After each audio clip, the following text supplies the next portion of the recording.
সংবাদ সবাইকে স্বাগত জানাচ্ছি। আমি ফিরোজ তোহা। শুরুতে সংবাদ শিরোনাম জানিয়ে দিব আমাদের হাতে থাকা সর্বশেষ গুরুত্বপূর্ণ আপডেট সংবাদ। প্রতিহিংসার কারণে উন্নত চিকিৎসা থেকে বঞ্চিত হচ্ছেন খালেদা জিয়া, অভিযোগ করলেন বিএনপির সিনিয়র যুগ্ম মহাসচিব অ্যাডভোকেট রুহুল কবির রিজভী।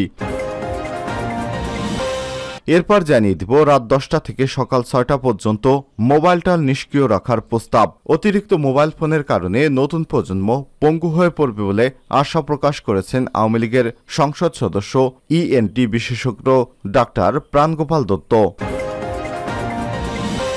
এদিকে আওয়ামী লীগের প্লাটিনাম জয়ন্তী আজ। আওয়ামী লীগের 75তম প্রতিষ্ঠা বার্ষিকী উপলক্ষে প্লাটিনাম জয়ন্তী পালন করা হবে। এদিকে ভারত সফরে বিস্তারিত জানালেন পররাষ্ট্রমন্ত্রী ডক্টর হাসান মাহমুদ। জানিয়ে দিব বাজারে ডাক নিয়ে আওয়ামী লীগের দুই পক্ষের সংঘর্ষ, আহত 30। নেত্রকোনায় কলমাকান্দায় বাজার ইজারা খাস সংগ্রহের ডাক দেওয়াকে কেন্দ্র করে আওয়ামী লীগের দুই গ্রুপের মধ্যে ধা পাল্টা ধা এবং সংঘর্ষের ঘটনা ঘটেছে। এই ঘটনায় উভয় পক্ষের অন্তত 30 জন আহত হয়েছে। এবং সর্বশেষ জানিয়ে দিব কিমের দেশের দোরগোড়ায় পরমাণু চালিত মার্কিন রণতরী। মুখে যে কথাই বলুক না কেন, উত্তর কোরিয়ার ভয়ে সবসময় শীতে থাকে যুক্তরাষ্ট্র এবং তার এশীয় মিত্ররা। গেল সপ্তাহে রাশিয়ার প্রেসিডেন্ট ভ্লাদিমির পুতিনের উত্তর কোরিয়া সফরের পরই সেই আতঙ্ক বহুগুণে বেড়ে গেছে। উত্তর কোরিয়া রাশিয়ার মধ্যে যে প্রতিরক্ষা চুক্তি স্বাক্ষরিত হয়েছে তা অনিবার্য ধ্বংস ডেকে আনতে পারে এসব দেশের। দীর্ঘদিন ধরেই নিজেদের আন্তঃমহাদেশীয় ক্ষেপণাস্ত্রকে আরও নতুন রূপ দিতে উত্তর কোরিয়া মরিয়া, কিন্তু আন্তর্জাতিক নিষেধাজ্ঞা তাদের এই অর্জনের পথে বাদ সাধছে। তবে পুতিনের সফরের পর আশার আলো দেখছে উত্তর কোরিয়া। পশ্চিমা বিশ্লেষকদের বিশ্বাস, উত্তর কোরিয়াকে পরমাণু প্রযুক্তিতে সহায়তা করতে পারে রাশিয়া। এমনটা ঘটলে পালানোর পথ খুঁজে পাবে না যুক্তরাষ্ট্র এবং তার মিত্ররা। পুতিনের এমন সফরের পর এবার উত্তর কোরিয়ার দোরগোড়ায় পরমাণু চালিত মার্কিন বিমানবাহী রণতরী থিওডোর রুজভেল্টকে পাঠিয়েছে যুক্তরাষ্ট্র। শনিবার দক্ষিণ কোরিয়ার বুসান বন্দরে নোঙর করেছে এটি। প্রিয় দর্শক, এতক্ষণ শুনছিলেন সংবাদ শিরোনাম, এবারে বিস্তারিত। তবে তার আগে বন্ধুরা, আপনি কোন স্থান থেকে আমাদের সংবাদটি দেখছেন কমেন্ট করে জানিয়ে দিন এই সংবাদ সম্পর্কে আপনার মূল্যবান মতামত। প্রিয় দর্শক, আপনি যদি আমাদের চ্যানেলে নতুন হয়ে থাকেন, ভিডিওটি দেখতে দেখতে চ্যানেলটি সাবস্ক্রাইব করে রাখুন, যাতে করে আমাদের লেটেস্ট আপডেট সংবাদগুলো সবার আগে আপনার কাছে পৌঁছে যায়। এবারে বিস্তারিত।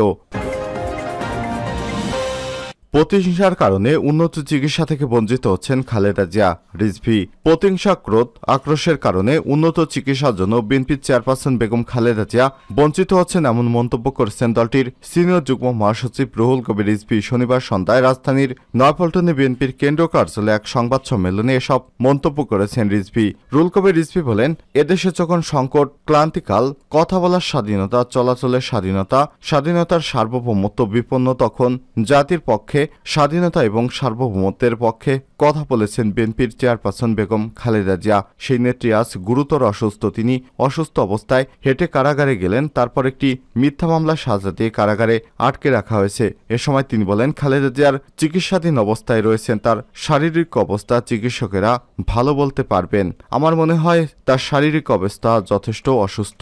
যে নেত্রীকে আমরা ঈদের দিন দেখলাম ভালো, সেই 2 দিনের মধ্যে এতটা অসুস্থ হয়ে পড়বেন তা আমাদের চিন্তার মধ্যে ছিল না। এ সময় তিনি আরো বলেন, যদি সত্যিকার অর্থে আইনের শাসন থাকত, আইন তার নিজস্ব গতিতে চলত, তাহলে যারা ক্ষমতায় আছেন তাদের প্রকাশ্যে আদালতে বিচার করা হতো।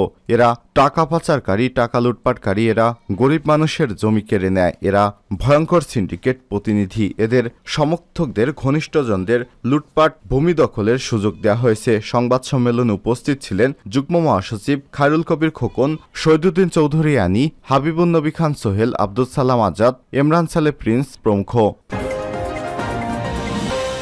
রাত 10টা থেকে সকাল 6টা পর্যন্ত মোবাইল টাওয়ার বন্ধ রাখার প্রস্তাব। অতিরিক্ত মোবাইল ফোনের কারণে নতুন প্রজন্ম পঙ্গু হয়ে পড়বে বলে আশা প্রকাশ করেছেন আওয়ামী লীগের সংসদ সদস্য এবং ইএনটি বিশেষজ্ঞ ডাক্তার প্রাণগোপাল দত্ত। শনিবার 22শে জুন জাতীয় সংসদে প্রস্তাবিত 2024-25 অর্থ বছরের বাজেটের উপর সাধারণ আলোচনায় এ নিয়ে তিনি কথা বলেছেন। সরকার রাত 10টা থেকে সকাল 6টা পর্যন্ত অ্যাপ তৈরি করে প্রত্যন্ত গ্রাম অঞ্চলে মোবাইল টাওয়ার নিষ্ক্রিয় করতে পারে কিনা সে বিষয়ে পরামর্শ দেন কুমিল্লা ৭ আসনের এই সংসদ সদস্য। এ সময় তিনি বলেন, মোবাইলটার ফ্রিল্যান্সিং ছাড়া অন্য কোনো কাজে বা বৈদেশিক মুদ্রা অর্জনের বিকল্প পথ হিসেবে কেন ব্যবহার করা হয় না সেটাও আমরা খতিয়ে দেখব। তাহলে 10 বছর বয়স থেকে শুরু করে তার রোগীর সংখ্যা বাড়ছে। সবাই কানে কম শোনা, চোখে কম দেখা অভিযোগ করেছে বলে জানান প্রাণগোপাল দত্ত। এ সময় তিনি আরও জানান, মানুষ অভিযোগ করেছে যে তারা শুনতে পারছে না, তারা পড়াশোনায় মনোনিবেশ করতে পারছে না। তাই এমন কিছু উদ্ভাবন করা উচিত যাতে আমাদের তরুণ প্রজন্ম রাত 10টা থেকে সকাল 6টা পর্যন্ত এই প্রযুক্তি থেকে দূরে থাকে। এই সংসদ সদস্য আরও বলেন, স্বাস্থ্যখাত সবচেয়ে ব্যয়বহুল খাত, যেখানে পরীক্ষা, গবেষণা, চিকিৎসা সরঞ্জামের খরচ আকাশচুম্বী। নোবেল বিজয়ী অর্থনীতিবিদ অমর্ত্য সেনের উদ্ধৃতি দিয়ে তিনি আর বলেন, শিক্ষা, স্বাস্থ্য পরিষেবা সরকারি খাতের হাতে থাকা উচিত। তিনি আর বলেন, এটা শিক্ষা, স্বাস্থ্য সেবা সারা বিশ্বে পণ্যে পরিণত হয়েছে। সেক্ষেত্রে টাকা থাকলে চিকিৎসা হবে, টাকা না থাকলে চিকিৎসা নিতে পারবে না। সেক্ষেত্রে বাংলাদেশের নিম্ন মধ্যবিত্ত শ্রেণীর মানুষের দেখাশোনা করার কেউ নেই। চিকিৎসা সেবার মনোনয়ন, চিকিৎসকদের বেতন ভাতা বৃদ্ধির পাশাপাশি গবেষণা, আবাসন এবং অন্যান্য সুযোগ সুবিধা বাড়ানোর প্রস্তাব করেন তিনি। আওয়ামী লীগের প্লাটিনাম জয়ন্তী আজ। দেশের প্রাচীনতম রাজনৈতিক দল এবং মহান মুক্তিযুদ্ধের মাধ্যমে দেশের স্বাধীনতা অর্জনে নেতৃত্বদানকারী দল বাংলাদেশ আওয়ামী লীগের ৭৫তম প্রতিষ্ঠাবার্ষিকী আজ রোববার ২৩ জুন এদেশের বৃহত্তম এবং প্রাচীন ঐতিহ্যবাহী রাজনৈতিক প্রতিষ্ঠান বাংলাদেশ আওয়ামী লীগের ৭৫তম প্রতিষ্ঠাবার্ষিকী উপলক্ষে প্লাটিনাম জয়ন্তী উদযাপন করা হবে। গত ৭.৫ দশক ধরে দলটির পথ চলা ছিল গৌরবোজ্জ্বল। দীর্ঘ এই পথ চলায় সংগঠনটি বাঙালি জাতির অধিকার, গণতন্ত্র প্রতিষ্ঠার সংগ্রামে সকল প্রতিবন্ধকতা জয় করে সফলতার মুকুটে সংযুক্ত করেছে একের পর এক পলক। পৃথিবীতে খুব কম সংগঠন আছে যারা ধারাবাহিক সাফল্য নিয়ে ৭৫তম প্রতিষ্ঠাবার্ষিকী উদযাপন করার সৌভাগ্য অর্জন করে।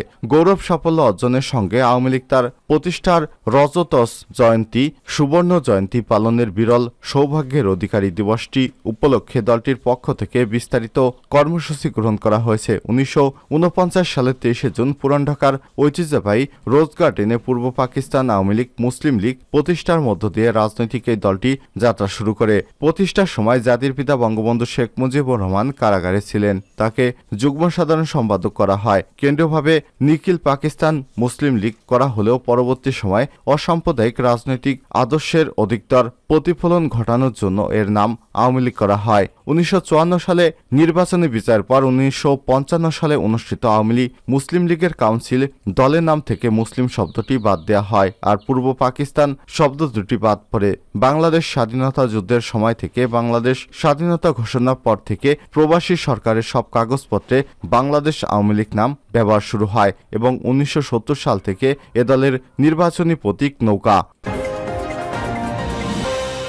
ভারত সফরের বিস্তারিত জানালেন পররাষ্ট্রমন্ত্রী ড হাসান মাহমুদ। প্রধানমন্ত্রী শেখ হাসিনা এবং ভারতের প্রধানমন্ত্রী নরেন্দ্র মোদীর দ্বিপাক্ষিক বৈঠক রাজনৈতিক সংহতি এবং সহযোগিতার নবক্ষেত্র উন্মোচন এবং জনগণের ফ্রেশ ম্যান্ডেট বা নবরায় নিয়ে গঠিত দুই দেশের সরকারের সহযোগিতার মাধ্যমে গত দশকে দুই দেশের সম্পর্কের যে নতুন উচ্চতায় উন্নীত হয়েছে তা আরও এগিয়ে নেওয়ার প্রত্যয় ব্যক্ত করেছেন।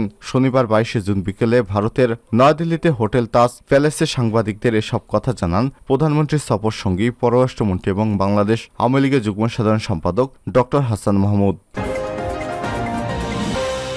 বাজারে ডাক নিয়ে আওয়ামী লীগের দুই গ্রুপের মধ্যে সংঘর্ষ, আহত ৩০।